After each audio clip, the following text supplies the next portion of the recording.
বক্সা নদীর সীমানায় অবস্থিত ছোট্ট একটি গ্রাম জয়ন্তী। সাফারি গাড়িতে নিয়ে যায়, আর এটা হলো সাফারি রুটের ম্যাপ। ভালো করে দেখুন, এই সামনেই দেখুন ভুটান বর্ডার, আর দেখুন ভুটান, বক্সা ফোর্ট।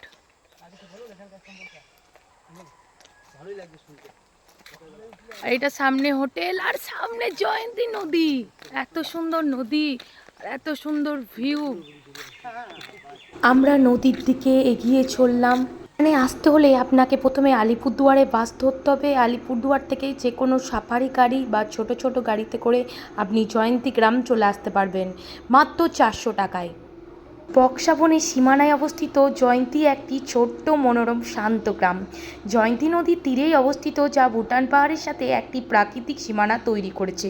নদীর পূর্ব দিকে দেখতে পাচ্ছেন বড় বড় পাহাড়, এবং পশ্চিম দিকে এই ছোট্ট শান্ত গ্রামটি, যা নির্মল পরিবেশ এবং চিত্তকর দৃশ্যের জন্য জয়ন্তীকে প্রায়শঃ ডুয়ার্সের রানী বলা হয়। দ্রুত প্রবাহিত জয়ন্তী নদীর সঙ্গীত, অজানা পাখির কিচিরমিচির ও প্রকৃতির মিষ্টি সুবাস জয়ন্তীতে সতেজ শীতল বাতাস আপনাকে সম্পূর্ণরূপে পুনর্জীবিত করবে। দেখুন, সোনাই কাদাতে পড়ে গেছে নদীর জলে, আর পুরো জামা ভিজে গেছে আর কাদায় ভর্তি হয়ে গেছে। এখন নদীতে আমি কাচতে যাচ্ছি। কাছো এবার না, ওইদিকে তাকাও।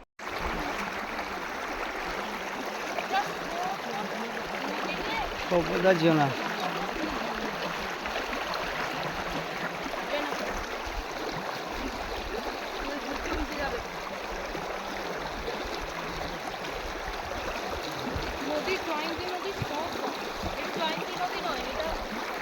দ্রুত প্রবাহিত নদীটি বছরে বেশিরভাগ সময় শুষ্ক থাকে, এবং চারপাশে নুড়ি পাথরের সাদা শুষ্ক স্তর জায়গাটিকে এক অতুলনীয় সৌন্দর্য প্রদান করে।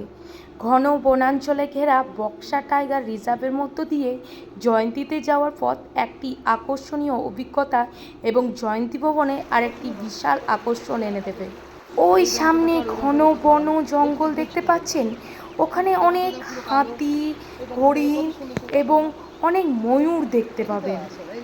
আর জয়ন্তীর কাছে একটি পোখারি আছে, যা স্থানীয়দের কাছে ভয়ের জায়গা বলে মনে করা হয়। পোখারির জলে বিশাল আকারে মাগুর এবং কচ্ছপের বিশাল দেখার জন্য দূর দূরান্ত থেকে লোক ঘুরে আসে। আর এখানে একটি মন্দির আছে, যেটা বড় মহাকাল মন্দির, বেশিরভাগ সময়ই বন্ধ থাকে। দেখুন, গ্রামগুলো একদম নিস্তব্ধ, শুধু পাখির আওয়াজ আর পাখির আওয়াজ।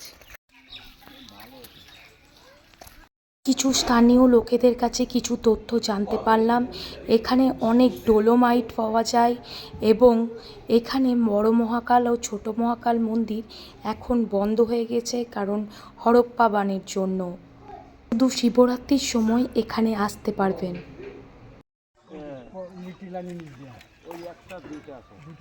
ওখানে গ্রাম ছিল? হ্যাঁ, এখানে গ্রাম ছিল। কি গ্রাম ছিল এখানে? এখানে ছিল নর্থ বেঙ্গলের এই ডলোমাইটের ডোলোমাইট। ওখানে ডোলোমাইটের ইয়ে ছিল। স্ট্রিট তৈরি হয়েছে। ও, ডোলোমাইট। বার্নপুর, হ্যাঁ, দুর্গাপুর এখানে নিয়ে এখন ওটা জলে একদম ইয়ে হয়ে গেছে নাকি বন্যার সময়? তোমার এই ফরেস্ট থেকে বন্ধ করে দিয়েছে এটা। ওখানে বর্ডার আছে নাকি? বর্ডার। হ্যাঁ। মহাকাল থেকে ওইদিকে যাওয়ার রাস্তা আছে না গাড়িতে? না, ওইদিকে মহাকাল এখন তখন ধর্মশালা হয়েছে, বেশ ভালো বানাইছে। এখন আগে যে তোমার না, ওইদিককার লোকগুলো কোথা থেকে আসে? ভুটানের লোকগুলো এখানে আসে তো? হ্যাঁ, ওরা পূজা করে। না, ওইদিকে রাস্তা আছে ওই সাইডে যেরকম লাপচাখা এসবের ওরা আসে পূজা। ব্যবসা কি ভুটানে বসছে? না, ইন্ডিয়াতে। ইন্ডিয়া আছে বক্সাপুর, লেপসাখা ইন্ডিয়া। বর্ডার আছে না, বর্ডারে। না, লেপসাখা থেকে ওইদিকে আসা যায়? এটা আমাদের ইন্ডিয়ায় তো। না, লেপসাখা থেকে বড় মহাকাল যাওয়া যায়? হ্যাঁ, ওখান থেকে নামতে হবে, কিন্তু ওইরকম লাগবে নামতে। তোমার যেরকম এই লাল রাস্তা আছে, বাংলো, রাস্তা আছে। লাল বাংলো জেল আছে না, নেতাজি বোস বক্সাবোর্ডের জেল, হ্যাঁ ওখানে মেন উনি ছিলেন। কিন্তু কী করেও হাওয়া হয়ে গেছে। আমরা তো ছোটো ছোটো ছিলাম। এখানে তো ক্যাম্প আছে।